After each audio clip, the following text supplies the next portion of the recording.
So welcome everyone to our third episode of About Performance, the Lives of Actors. Episode 3, How Do You Fit In? I'm Mark Seton, and my special guest tonight is Terence Crawford. So hi everyone, great to have you with us. Tonight, as I mentioned, we're going to be looking at the theme of how you fit in, and particularly looking at the notion of the marginalisation of actors, the fact in which they can be often isolated from much of the creative process. But I'll let Terence help me unpack those ideas from his chapter, which has a most intriguing title. So yes, as I say, using the hashtag #Lives of Actors, or you can follow me at Sense Connection. So Terence, perhaps it might be good before we actually dive into the topic of tonight is get a little bit of background on what your experience has been as an actor, a teacher, and so on, and what you're currently doing. Maybe there's some particular projects you might like to share with us briefly. So just to get a sense of who you are. Thank you, and hi to everybody. I really started life as an actor. Started life as an actor. I'm still an actor. I was a NIDA graduate in the early 80s. I experienced a number of things, I guess not to extend the introduction, but really as an introduction to the conversation. I'm very conscious of the fact that I experienced a lot of things early in my career that no longer exist, a lot of mechanisms. For example, I had my first experiences as in part of the network of what was then a network of regional professional theatre companies. This network that's been well documented, that was more or less created through the 70s as a kind of idea that theatre might become a kind of national habit and might have a regional presence all through the country, not just in the major cities. So I worked for the Hunter Valley Theatre Company. No longer exists, but it meant that I had a year of professional experience before going to NIDA, and then while at NIDA in third year, I was picked up, if you like, by the State Theatre Company of South Australia. Then a fairly regular thing that companies would employ on a full-time basis 1 or 2 graduates. Again, that's a mechanism that no longer exists because major theatre companies don't have the resources, or at least feel that they don't have the resources, don't budget for such a mechanism. So that turned into 4 years of professional work. So that's a very mainstream theatre foundation for me, and it meant about 10 years of never being out of a play. So a long, if you like, extended training period, but I'm very conscious of the fact that they are mechanisms that no longer exist for young actors. And we might come back to the kind of regional question, and because I know they're implicit in some of the things that I've written about. So then my life, late 20s, became pretty much similar to the lives of most 28-year-old actors. The roles dry up, the work dries up, and you have to consider whether one is going to diversify outside the industry or inside the industry. And again, really largely against the implicit instruction of being a NIDA student. It was implicitly, if not explicitly, reasoned that one should not diversify inside the industry because your stocks as an actor would be reduced. It's a line that I think has caused a lot of grief to a lot of people, and it's one that I intrinsically just didn't buy. I think because of who I was and because of the kind of career that my dad had, which was nothing to do with theatre, but it was a very various career. My dad had really a 21st century career in the 20th century. He was constantly restless and constantly looking for new things. And I know I either inherited or, nature or nurture. I've always been like that. So at that point, I started diversifying inside the industry. I started teaching more seriously because it was recognised by a mentor to be something that I had a talent for. I started writing. I started taking scholarly work more seriously. Then down the track, I became I'd done an awful lot and depth of teaching, and became head of acting at Theatre Nepean, which was a fantastic school. Sadly, no longer exists because a bunch of academic thugs came along and destroyed it for no good reason. But I'm sure that dean is now enjoying a very healthy career. And then went to Singapore and had the extraordinary experience of broadening my very limited aesthetic cultural scope by some wonderful immersions in Pan-Asian theatre practices. And then returned to Adelaide to take up another head of acting role there. I continue to act. The acting that I continue to do continues to be in you would have to say the mainstream of the profession, largely with the State Theatre Company of South Australia still, and I continue to teach. I've recently completed a PhD, which is a sociological study of actors in rehearsal, really an ethnography of actors in rehearsal. I guess we'll come to that. Dive straight into, in fact, what was most intriguing, and perhaps some people when they read the book, or rather the About Performance publication, as they get to purchase copies now, might be intrigued by the title Feudal Positions and the Pathology of Contentment, particularly the notion of feudal positions. Would you like to offer some opening thoughts as to what were you intending by this idea of feudal positions and the pathology of contentment? Well, there were two quite distinct things, Mark. Feudalism presented itself as a pretty useful metaphor when I considered what at the heart of it is most alienating, most problematic, and it is the sense that there are things happening behind walls that actors are not privy to. That we seem regularly to be distrusted with the real coordinates of decision-making processes. It's always been a kind of sick joke of mine to say that if the Queen shops, she's going to be shaking hands with engineers, but if she turns up at a theatre company, she may not meet an actor. And that strikes me as odd and kind of fucked up. And I compare that with the great moments in theatre and theatre history. I guess I look at actually, to be honest, I don't even recall if I look at this in the article. Certainly, I look at it in PhD. I look at Shakespeare's company, for example, as an exemplar of a company run by actors. No one, presumably Bill and others, did what we would call direction. But a company run by actors, the Chamberlain's men, the King's men. I think the Griffin's the most important company in the country, simply because of its commitment to Australian work. But the Griffin was started by actors. And then, I make the connection also to Brink here in Adelaide, a very important company. Still, both these companies still doing fantastic work and still tremendously important companies for as long as Lord Brandis allows. But both of them started by collectives, and then both of them reaching a crisis point where it seemed they had to be professionalised. And in both instances, that professionalisation seemingly being predicated on the alienation of those actors, on the idea that they could not continue, like Shakespeare's company, they could not continue, that there was a level of professionalism required and an acting collective would not cut it. Right. So just to flesh that a bit more, so it's the actors are being really sidelined from the creative heartland, the control. Is that what you're suggesting? Absolutely, and systematically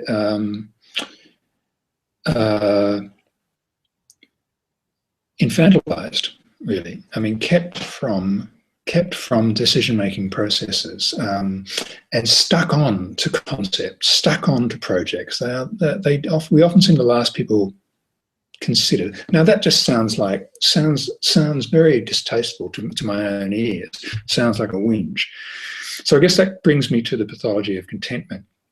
It made me realize that I couldn't just write about what I've attempted to do in the article is to bring the kind of divisions of the work of my PhD study to bear on this article. That is to say, an identification of the different zones, or the different kind of radii of actors' engagement with the work. That is to say, to try and separate the industrial issues from the social issues, from the artistic issues, from the fictive issues. That they are four quite distinct zones of endeavour, and that I think it's useful to me to identify when we have a concern, when it's a well-being concern. Is it because of the industry, or is it because of the art, or is it because of the social? All of those things have their own distinct disconnections for actors, and I think it may be helpful for actors, as it has been for me, because I'm counselling myself here, because I'm subject to the same anxiety as any other actor, but it's helpful to me to at least recognise this is an industrial thing. And I think that often, so I had to deal with the fact that acting is often blamed, if you like, for the troubles that actors experience. Yes. And I'm keen to assert that, well, what do we mean by acting is the problem? Is acting the problem, or is the industry the problem? Or is the peculiar social entanglements and the way that we engage socially, is that the thing that's leading people to feel insecure? Because there's plenty of scope for that to be a culprit. There's plenty of scope in all of those zones, I got to the end of this litany of complaints and this identification of these grounds of disconnection, these four different grounds of disconnection, and then thought, yeah, but hang on a minute, I love being an actor.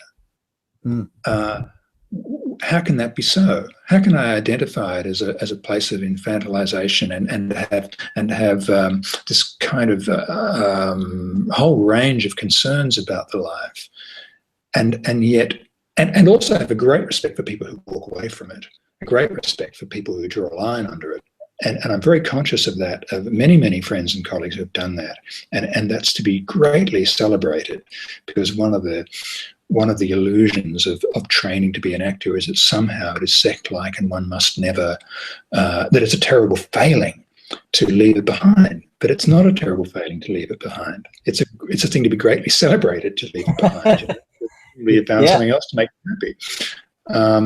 But why is it that I stay? And it's because, I work through all of the reasons that I stay, and finally arrive not at a final answer, but at a concern that maybe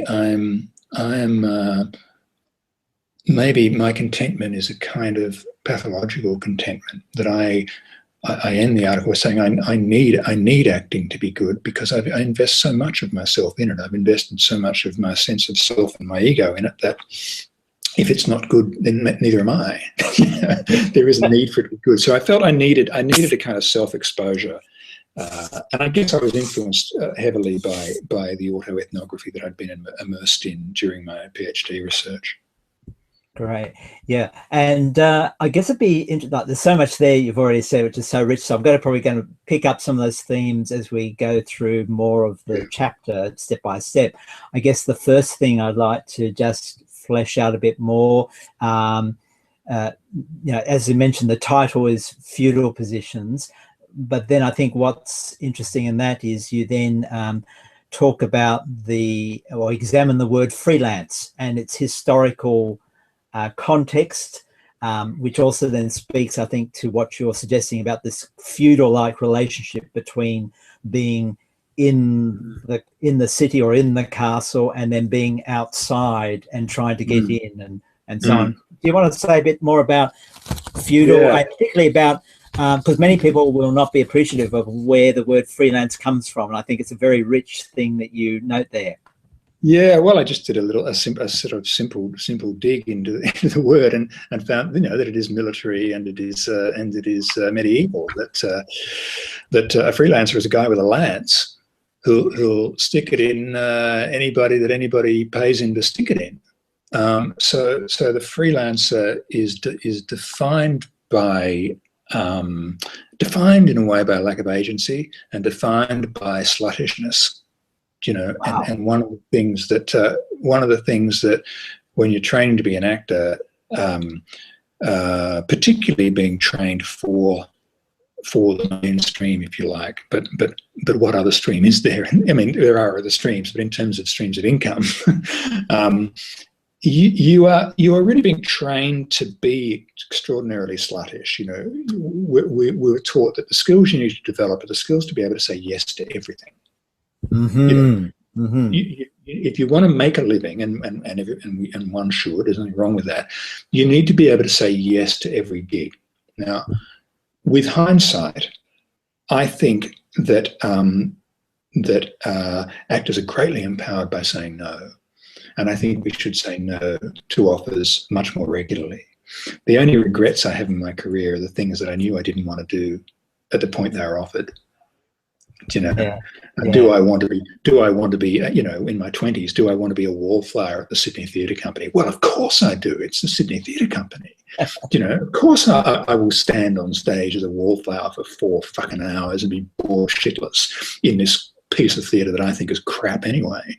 But young actors continue to make that same mistake. I spoke to a young actor only a few weeks ago who told me his story. It was identical to the story of my decision to do that at the same company 30 years earlier. You know, wow. And you walk away from it thinking, why the hell did I do that?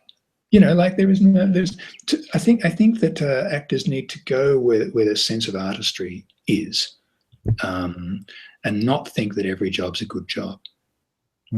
Would you like to say a bit more about, like, you've helped us clarify what you mean by sluttishness? That's very helpful. What do you mean by the actor's sense of agency? Because I'm just conscious that many of those who will be watching this won't necessarily have that kind of academic understanding of agency. Could you say a bit more about what that? Yeah. Look, I guess that we don't need to be quite as available as we tend to think we need to be. Agency, I guess, is a word for control or self-empowerment, you know, or indeed power. One of the ways to achieve power, of course, is to, you know, the famous mantra of make your own work. Well, there will always be careers for people who are so inclined, but it is, I think, one of the things that institutions mistake sometimes is the fact that it is a kind of inclination. It is, you know, some people have what I have sometimes referred to as the Lerman gene. You know, Baz Luhrmann was always going to do what he did. He had that in him to make his own career. And I teach people all the time, a couple every year, who have the Lerman gene, who are going to make their own work. But so probably just need to, Terry, sorry, just to clarify again for those who may not know the reference to Baz Luhrmann, who are not Australian. And I know I beg you. Well, I'm sure that many people overseas would know who Baz Luhrmann is. A very successful film director and a graduate of NIDA. Romeo and Juliet and Moulin Rouge. Yeah, Romeo and Juliet. When he was an acting student, there was a kind of consciousness, I think, that Baz was at NIDA at the same time that I was. That here was someone who possibly was not going to have a career as an actor, but was going to have an extraordinary career.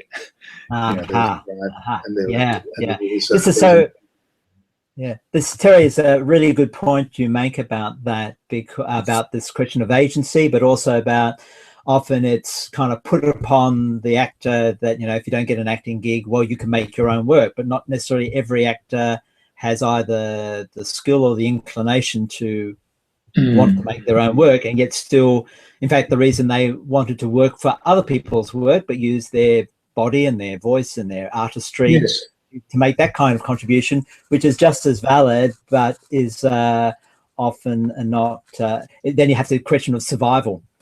Yeah, look, I think I'd make two distinctions there too. That I'm not for a moment suggesting that making one's own work involves more artistry than being what we might call an interpretative actor. I don't think it does, and I think sometimes there's a kind of snobbery about that somehow those who make their own work are the holiest of the holy, and interpretive actors are lesser things. I don't think that's true at all. But the other thing about agency is agency or control of one's output, means of production, is not restricted to making your own work. It extends to the simple fact of being able to of the fact that we have choice. You know, we are blessed with choice. No one's holding a gun to our head to be an actor or to do any particular gig. Yeah. And we need to remind ourselves of that too. You were talking about the industrial, the social, the artistic, and then the fictive, and that's a very interesting term. Again, it's a term that you have very particular use of, and I suspect it's not something that your actor or people who don't read this kind of work often may be very less familiar with. Could you explain a bit what you mean about this entering the fiction of the industry as we enter the fiction of the play? Well, there's a couple of things there. I guess one is that what I mean by the fictive compass of the work, as distinct from the artistic compass of the work, is, I mean, one of my ways of explaining this is this: if one says to an actor 2 weeks into rehearsal how a rehearsal is going, and they're in a production of, let us say, The Crucible, the response, if I ask a mate that, the response is very unlikely to be, it's difficult because it's really cold in Salem and those witches are hard to find. Right? That's an unlikely response. It's much more likely to be, it's a lovely group of people. Director's terrific, or the director's crap. It's a wonderful design, or it's a crap design. You know, it's great working with this one. It's great working with that one. The money's good. The money's crap. Actors are going to respond in terms of the industrial setup and in terms of the artistic environment and frame that's being built around the work.